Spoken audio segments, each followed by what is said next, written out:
morning, fellow humanists from our Zoom audience and live at the Friendly House. My name is Todd Kimbo, and I'll be your MC today.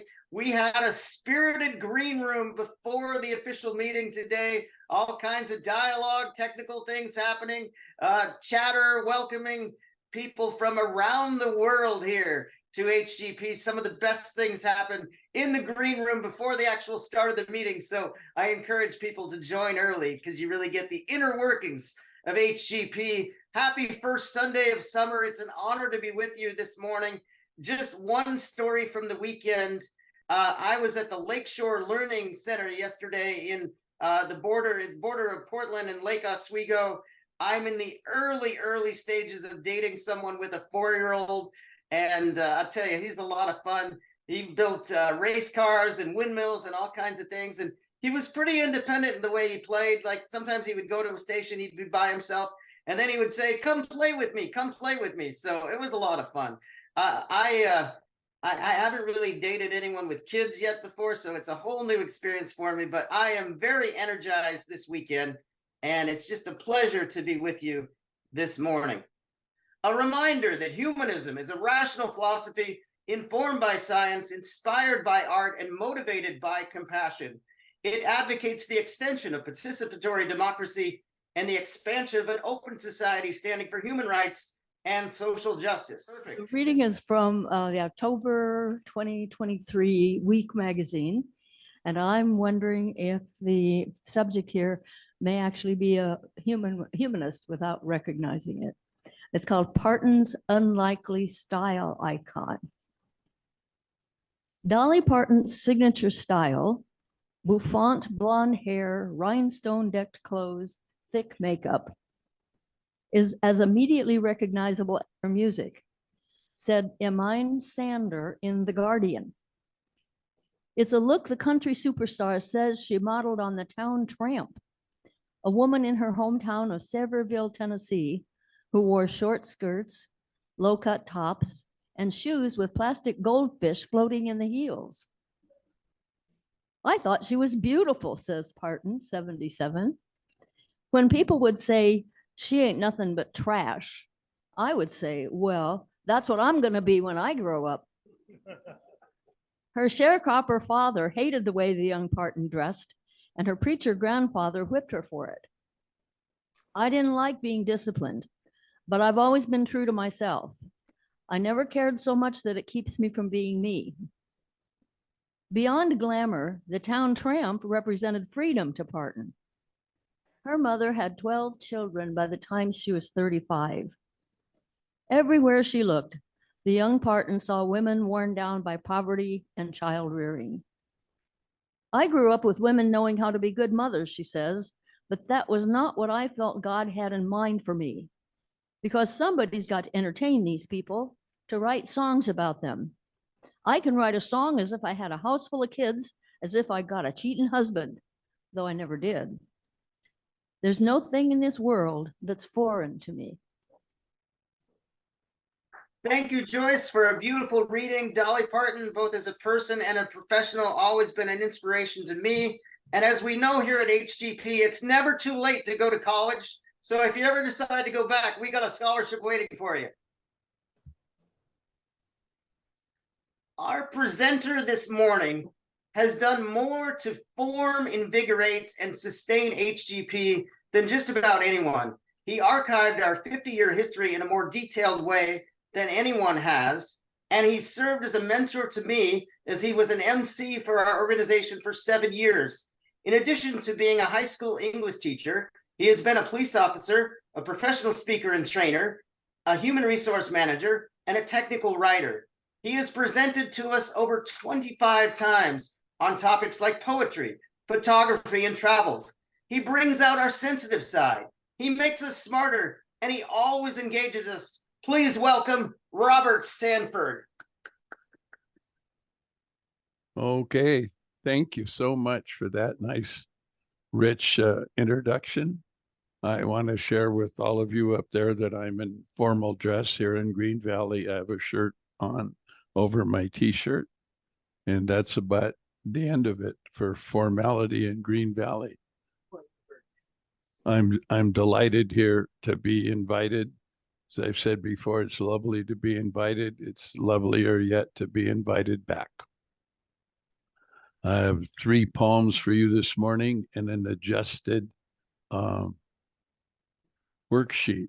I wanted to start out by saying that I've been teaching poetry for about 60 years, and I learned the most about how to do it here in the cauldron of the humanists of Greater Portland. You taught me more about how to present poetry and how to shape these programs than any other audience I'd ever had. And I really appreciate it. And I am so grateful for all the help I've got in shaping and constructing these programs.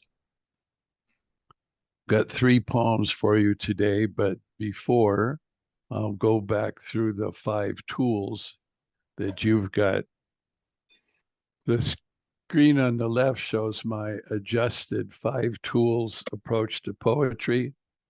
1 is vocabulary. 2 is who the speaker is. Are they part of the action? An invisible observer or something else? The audience is the reader or someone else. The setting is anywhere or a specific place. Structure, either the poet is a reporter, this is what happened, or the reporter plus a comment, this is what happened, and it made me think, da, da, da, da, da, da. The enrichment pieces are figurative language, which is the core identifier mostly of poetry. And following that is what I call wordplay, which I have an acronym for MARS, for meter, alliteration, rhyme, or the sounds of the words. The last is universal statements, meaning are there any statements inside the poem that apply to a much wider circumstance than just inside the poem? So I want to start with this first poem, the Trois Corbies. You would have more vocabulary questions in this poem than any other poem you've ever seen. It's 17th century Scots when it was first written down, but it's clearly centuries and centuries older than that. I'll load it by saying Corbies are ravens, and any others at the end, I'll go back through. The Trois Corbies. As I was walking all alane, I heard Trois Corbies making a main, and the tane unto the t'other say, where shall we gang and dine this day? In a hint yon old failed dyke, I wot there lies a new slain knight, and naebody kens that he lies there, but his hawk, his hound, and his lady fair. His hawk is to the hunting gane, his hawk to fetch the wild fawn hame. His lady's ta'en another mate, so we may make our dinner sweet.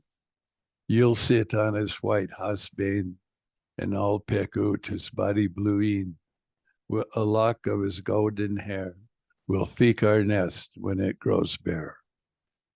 Many a ane for him makes main, but none shall ken where he is gane. O'er his white barns, wherein they are bare, the wind shall blow for evermore.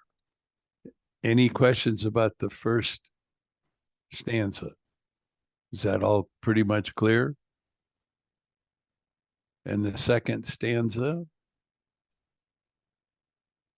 The third is pretty clear.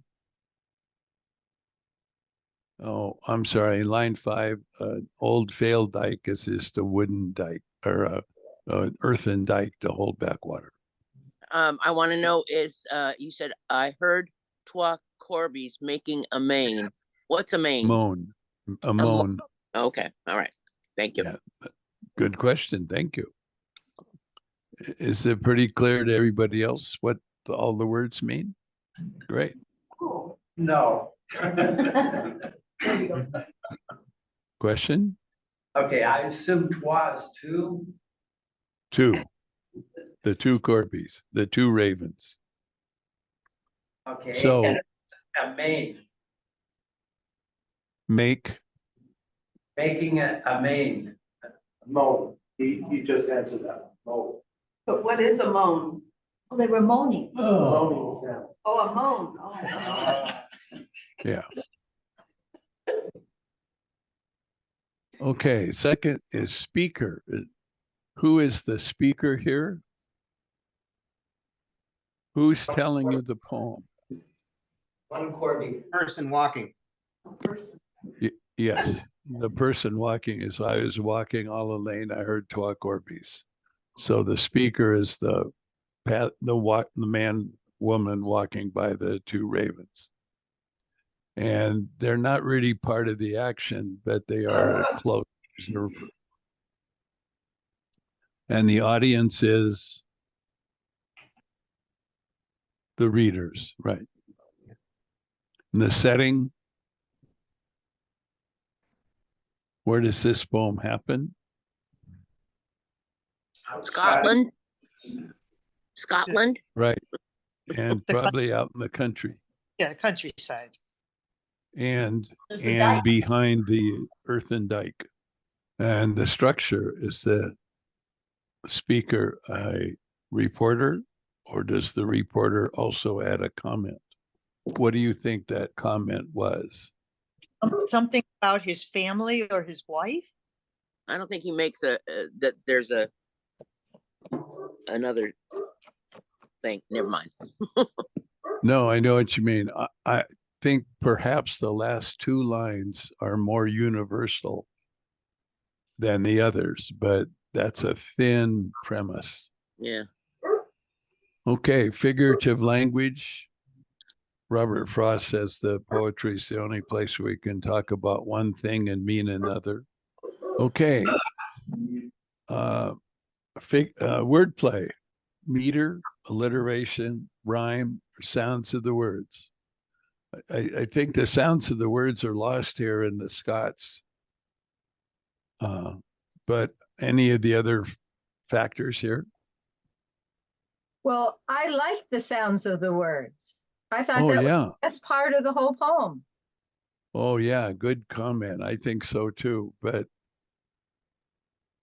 And they certainly place this in Scotland, as someone said just a minute ago. They're wonderful. And there's some pretty good rhyme. Not perfect, but pretty good. I would say the end of the sentences end in short, crisp words. Yeah. Yeah, this is tight all the way down. I wonder how long the knight has been laying there dead, because look at lines. His lady has taken another mate. Seems like it must. I hope that it's a little longer time than I would have you look at line 6. 6. What there lies a new slain. So he's barely he's just down. And Anne has located and honed in on the kind of the secret behind the poem, in that in the 15th century or so, courtship was very slow and measured and took a long time. But apparently, because of line 11, she's already got a mate. There's some scheming behind the scenes. Everybody see that now? Yeah. Yeah, this is worthy of some tabloid magazine of the 15th century or so. So that's all I was going to point out if nobody picked up, but I won my bet with myself that someone would figure it out. It's murder, not big difference. To put this in a different context, when I first started traveling in Europe and I went to some of the camps, the comment was, well, 200,000 people died here. And now you go to the camps and they say murder. Yeah. Big Big difference. difference. Just fine difference in language, but an important difference. Mhm. So the Trois Corbies. As I was walking all alone, I heard Trois Corbies making a main, and ta'en unto the other say, where shall we gang and e'en this day? In a hint long yon old fail deek, I wot there lies a new slain knight, and naebody kens that he lies there but his hawk, his hound, and his lady fair. His hawk is to the hunting gain. I'm sorry, his hound is to the hunting gain, his hawk to fetch the wild found home. His lady's ta'en another mate, so we may mak our dinner sweet. You'll sit on his white husband, and I'll pick out his boony blueen. A lock of his golden hair will feek our nest when it grows bare. Many a ane for him makes main, but nane shall ken where he is gane, or his white banes where they are bare. The wind shall blow forevermore. Okay, thank you. Robert? Question? Yes. In the copy of the poem that you sent me, in stanza 3, it says his hawk to fetch the wild fowl. Fawn. I think it means fawn, but I can't I can't speak with expertise on that at all, other than a guess. Okay. Line 10. Right. Thank you. Uh-huh. Okay. Any more questions about this poem? I have one. Yes. Question. I wanted to know who wrote it now? Was it Robert Burns? That's the only Scottish poet I know. So No, this was first written down 300 years ago, and it was an old poem then. Okay, we're going to move to the second poem here. We've left the title off of this one. You're going to work this out and figure out the title for yourself, but I want you to keep it to yourself when you figure it out. And I'm saying that because discovery is a much richer experience than just learning from someone else. If you discover the answer, it's yours, and it's much more impactful in experience. So I'm sure you'll discover it for yourself, but just keep it to yourself, okay?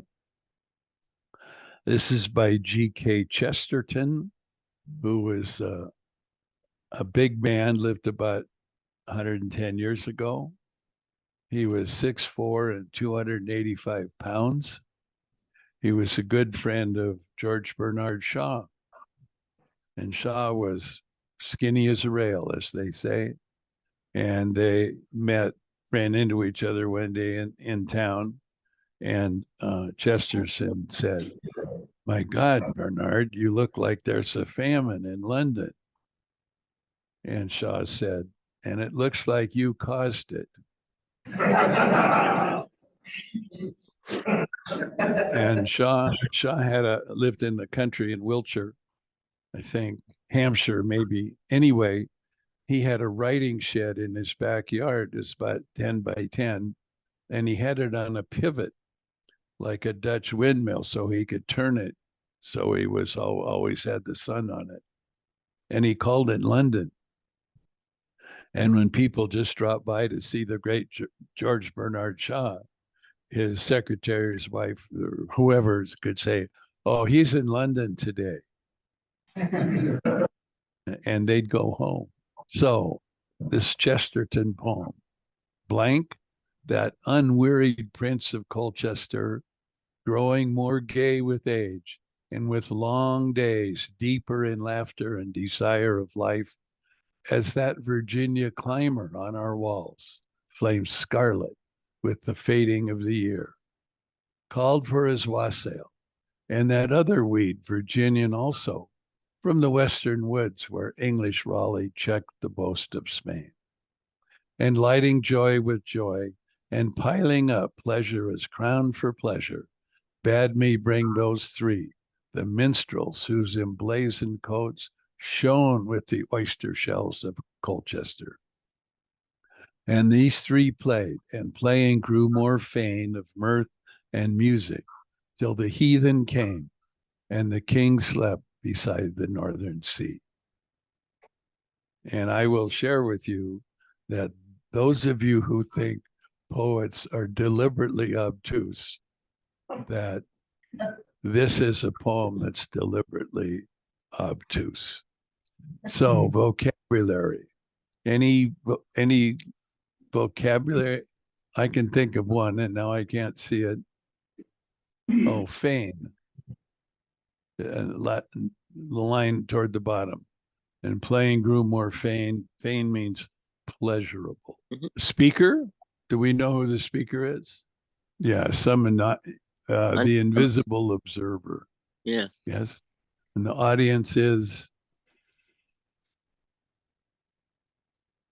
Us. yeah, the readers. You. Exactly. Thank you. And the setting, could the setting be anywhere? I'm thinking it might be Colchester. Yeah, it's in yeah, it's in this guy's house actually in Colchester. Structure, is the poet speaker a reporter or does he add a comment? He's a commenter. And what do you think the comment is? Well, let's see. Something about lighting joy with joy, pleasure as crown for pleasure. It just made me think that he's commenting on this. Right. I agree those are rich comments, but I don't see at the end the kind of, and it made me think that. If he'd have said, and at the end of the king slept beside the northern sea, and it made me realize how peaceful life can be for some. That would be a comment rather than this reporting. I see. There's lots of figurative language here. Can anybody start with one? I think the other weed, Virginian also from Western Woods. I think he's the subject of his poem is enjoying a smoke. I'm sorry, I'm having trouble with clarity here. Could I hear that again louder? I think the subject of the poem is enjoying smoking tobacco. I see other weed, Virginian, in the Western Woods, where English Raleigh, and Raleigh's a brand of cigarettes. Right. Oh, yeah. The Virginian climber on our walls would be That's a Virginia creeper, ivy kind of. And right. the other weed Virginian is tobacco. Well done. Well done. But I don't think the Raleigh is a comment on the cigarette. I think it's comment on, Sir Walter. Sir Walter Raleigh. Yeah, so but I think Sir Walter Raleigh has something to do with introduction of tobacco, I guess. Yeah. I want to know what's the boast of Spain. Ah, very good. Well, that refers to the Spanish Armada. And in the New World, Spain was trying to gobble up colonies on the eastern coast of North America. And the English settlements there blocked Spain from moving further north. We finally bought Florida from Spain, but we'd settled the rest. And the English colonies in Virginia especially blocked Spain from moving north. Okay. Seems to me this person is a bit of a historian, but I can't think of the word for the tone that he's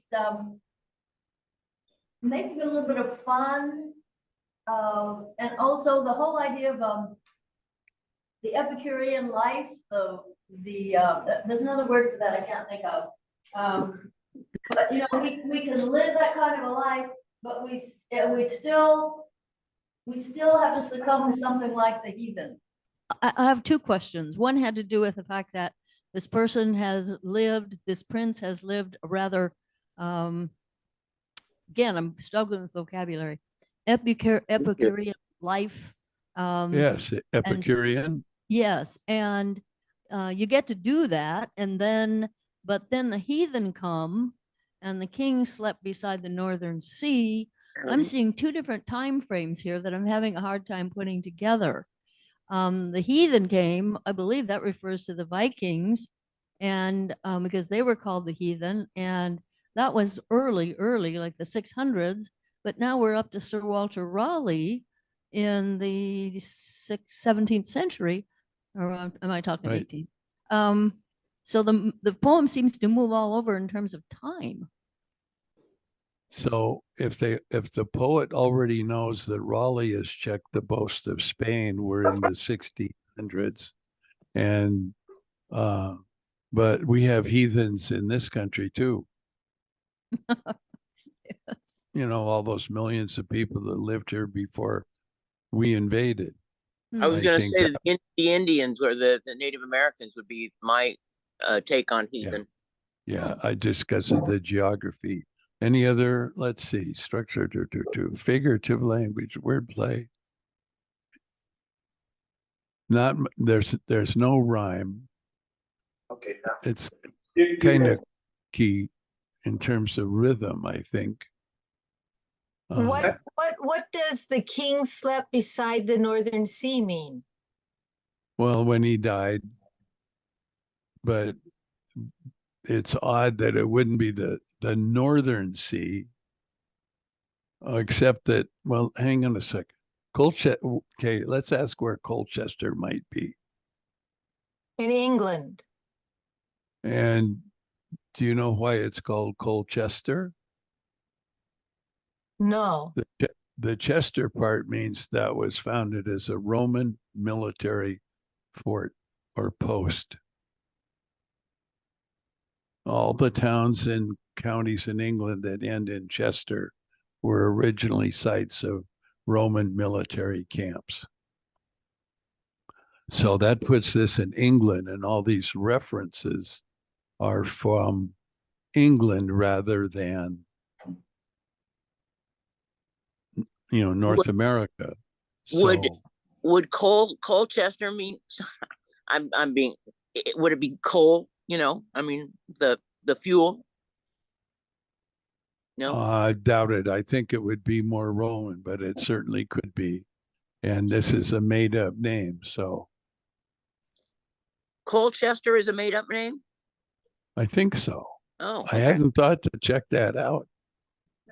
I'm going to right now. Good. You go Google. That's me. I'm the Google queen. Yeah, so it seems to switch points of view because of the last part of about the 10th line. Pleasure as crown for pleasure bade me bring. So it goes from just a reporter to first person. Oh, nicely done. Good. I'm not sure I'd quite agree, but that doesn't mean you're not right. So, and lighting joy with joy and piling up pleasure as crown for pleasure bade me bring those three. So now we know who the speaker is, don't we? No. It's some kind of page or helper to the prince. Does that make sense to everybody? Bade me bring. Oh, I get you, because it's bade me Yeah. bring.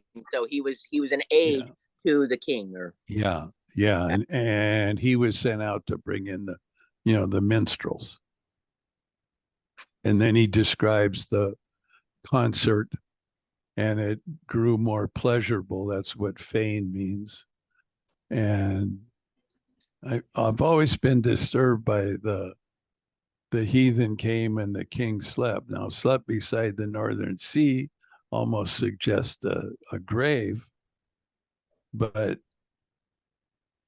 this part of the poem has always been a little to me.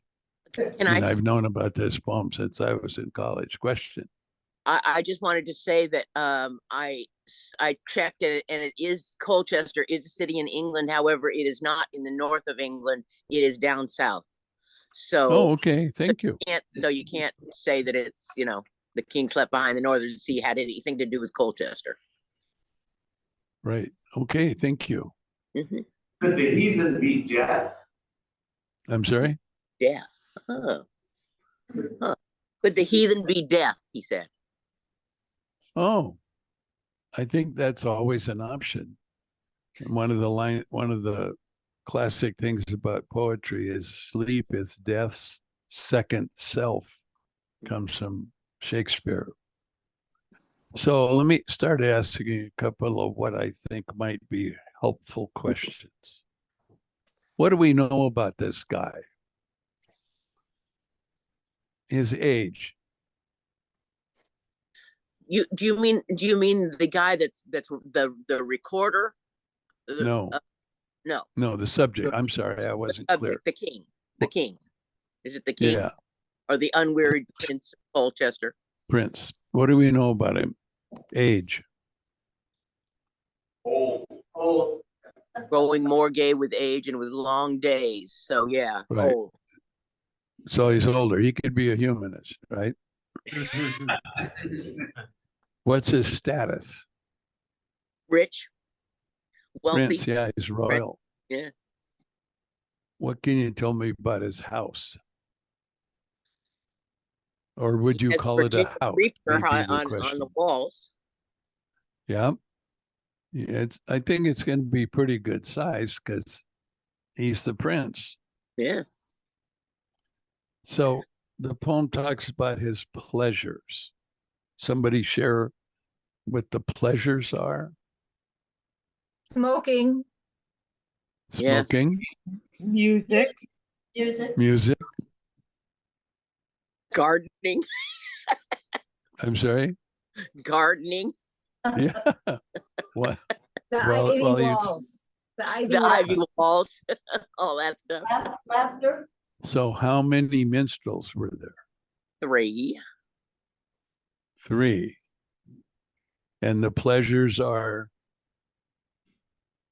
tobacco, wassail, and We have wine and song. We don't have women. Where are the women? I don't think Chesterton really believed in women. well, there certainly don't seem to be any in the poem.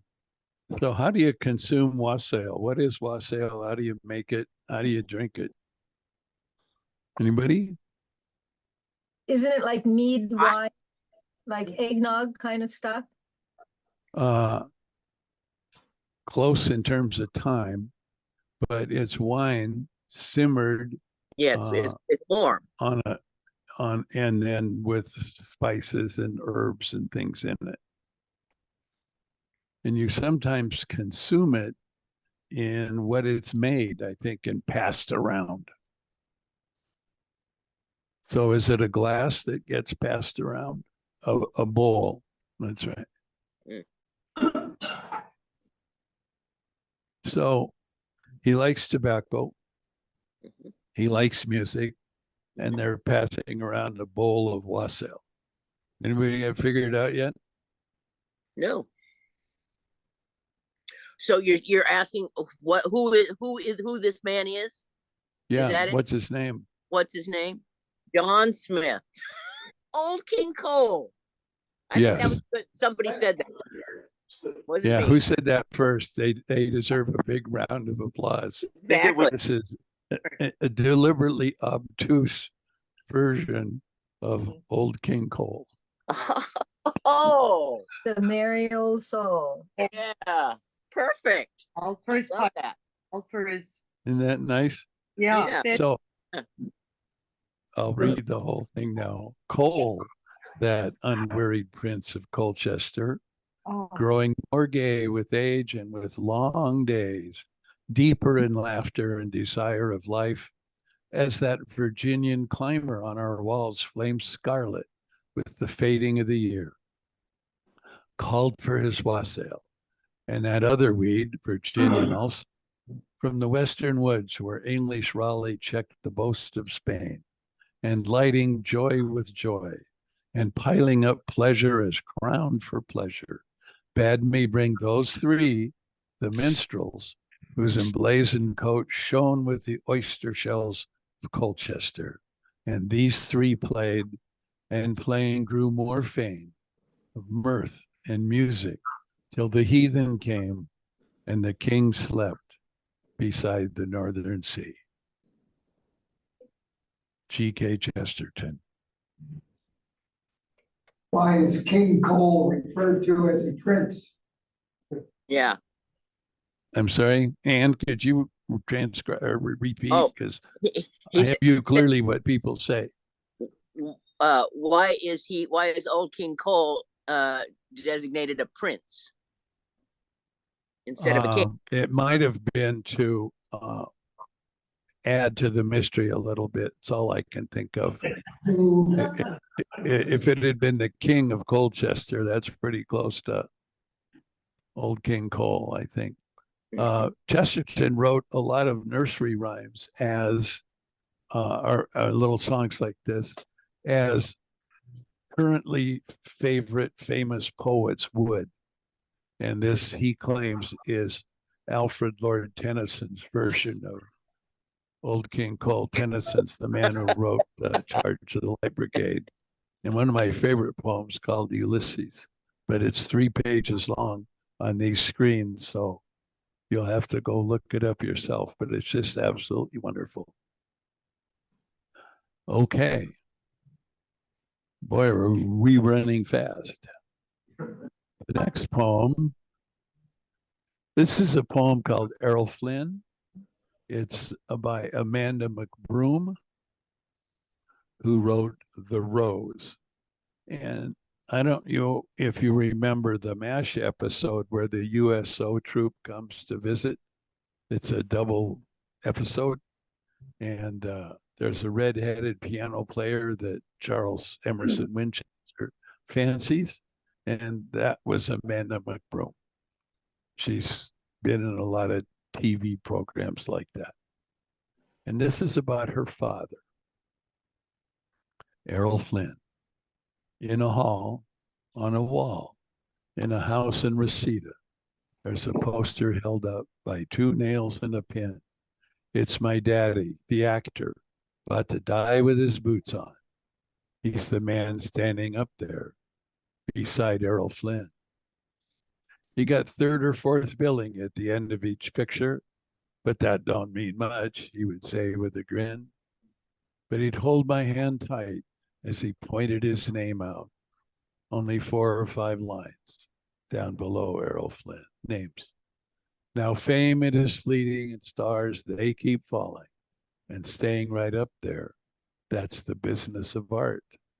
And luck kisses some and she passes by others. Disappointment and bourbon are hard on the heart. Now the women and beers, and the years with old Errol, they took their toll. They took me from his side, kissed me goodbye at the old Union Station.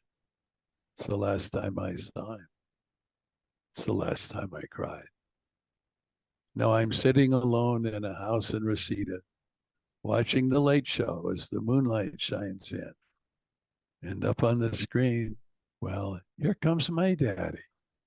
It's a sad, funny feeling. Now I'm older than him.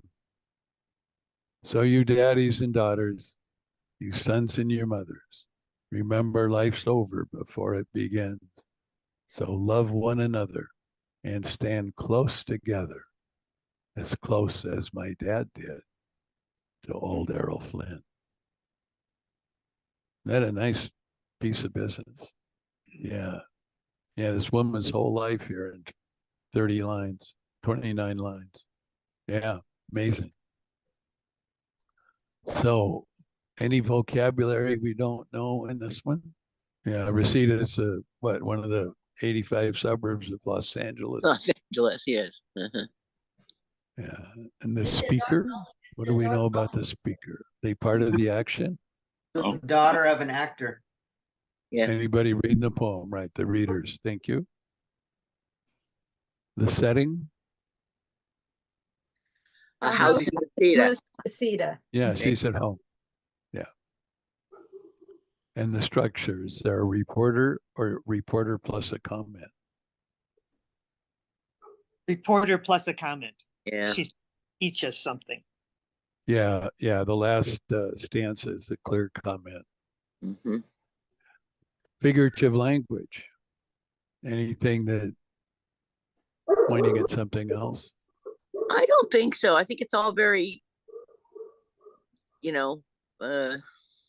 normal kind of things, not figurative at all.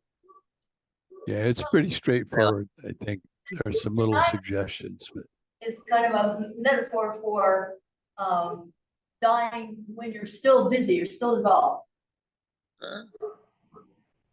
About to die with his boots on. Yeah. I'm sorry, Anne, could you translate? Everything's fuzzy coming in except from you. Sorry about that. It's just saying that she didn't think that there was anything figurative except maybe. Actually, I'm not sure exactly what it was she said. So, Joyce, tell me what she said, or was it Helen? No, it was Joyce. I heard her.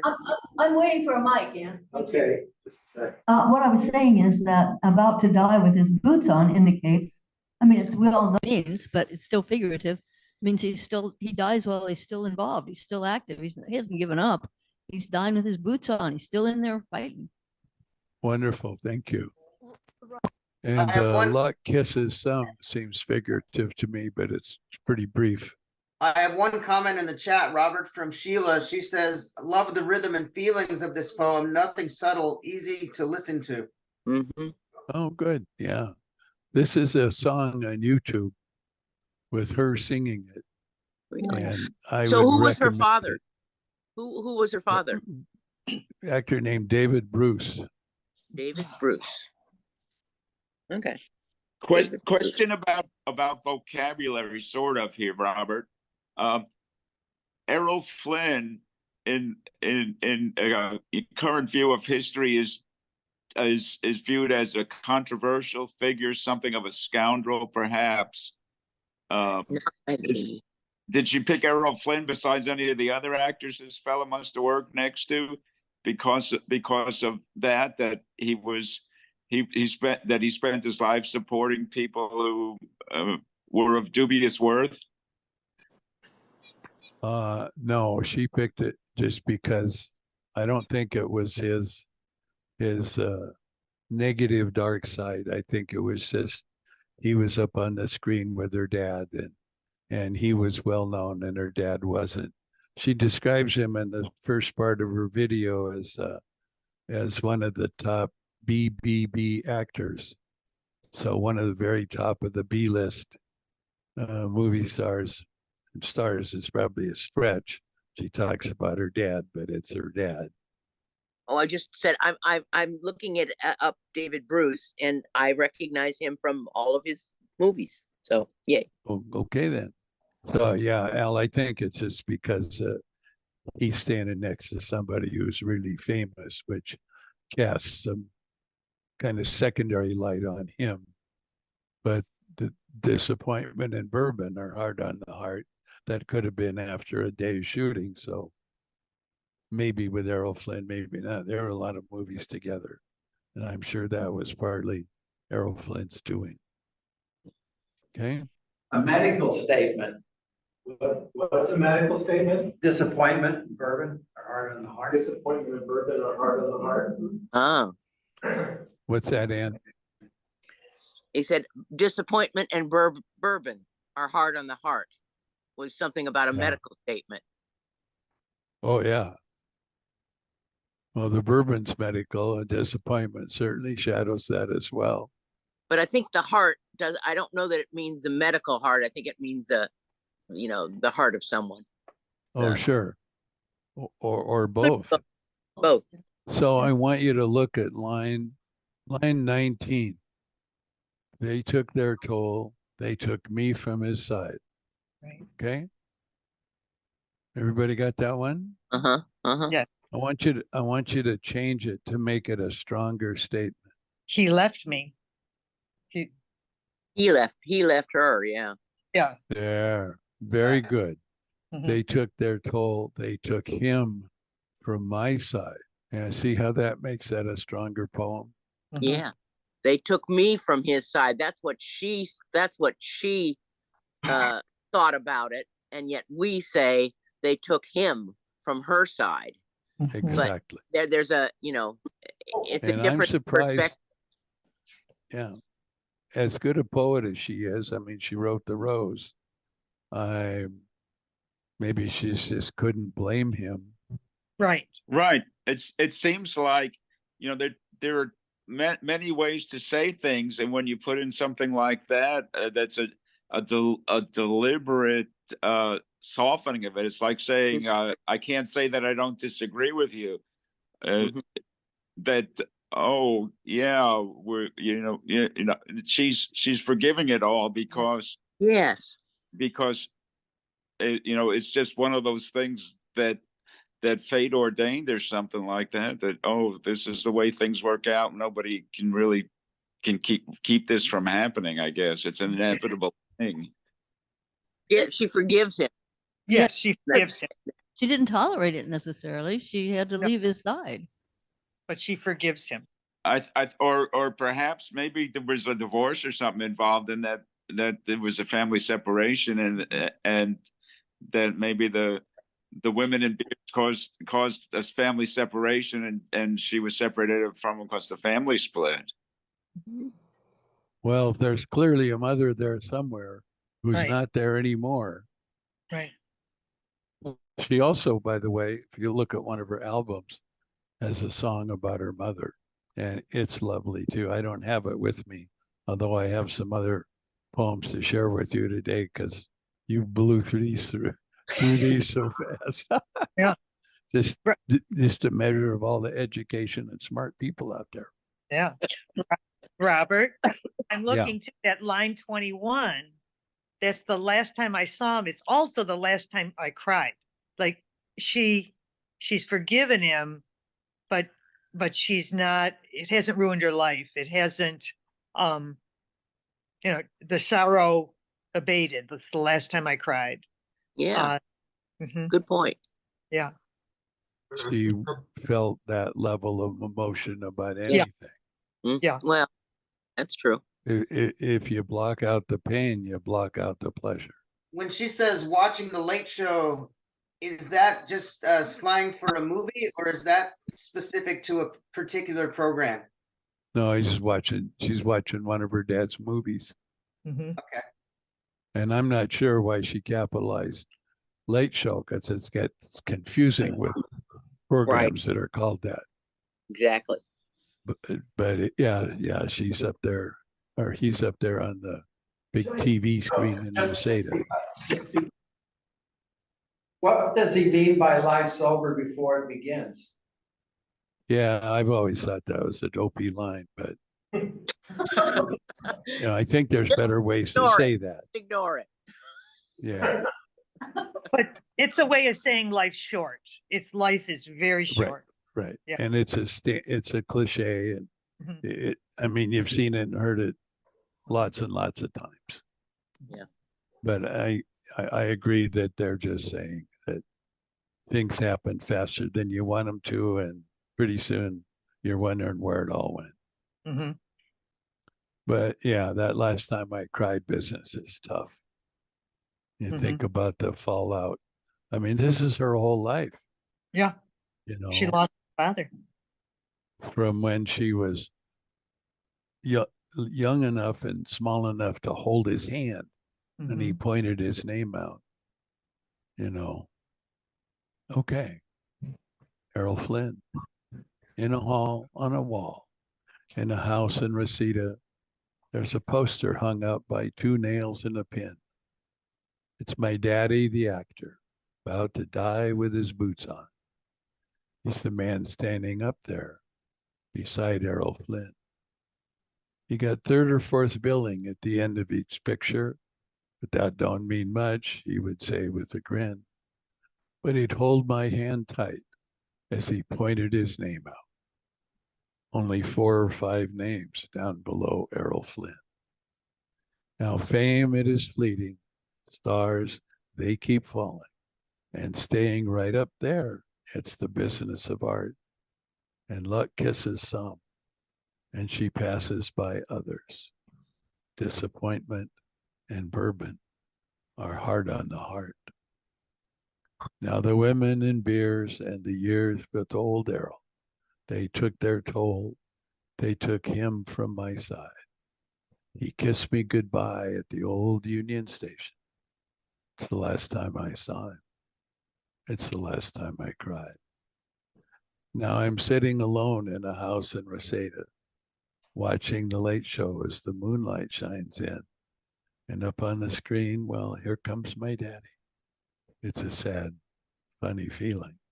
Now I'm older than him. So you daddies and daughters, you sons and you mothers, remember life's over before it begins. So love one another and stand close together, as close as my dad did, the old Errol Flynn. And I just saw something that I should have mentioned earlier. No, I'm sitting alone in a house in Reseda by herself,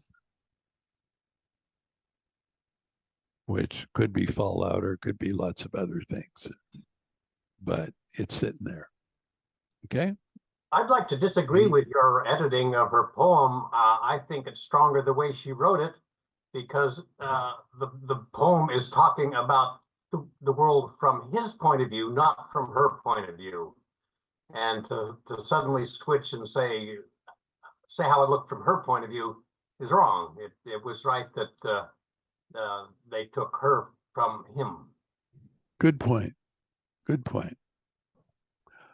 I must confess that this is all the poetry I brought, but I have others that I meant to share with you anyway in the notebook I'm using for the poetry classes I'm doing down here in September and October. The first poem is by Billy Collins, American Poet Laureate, and it's called Forgetfulness.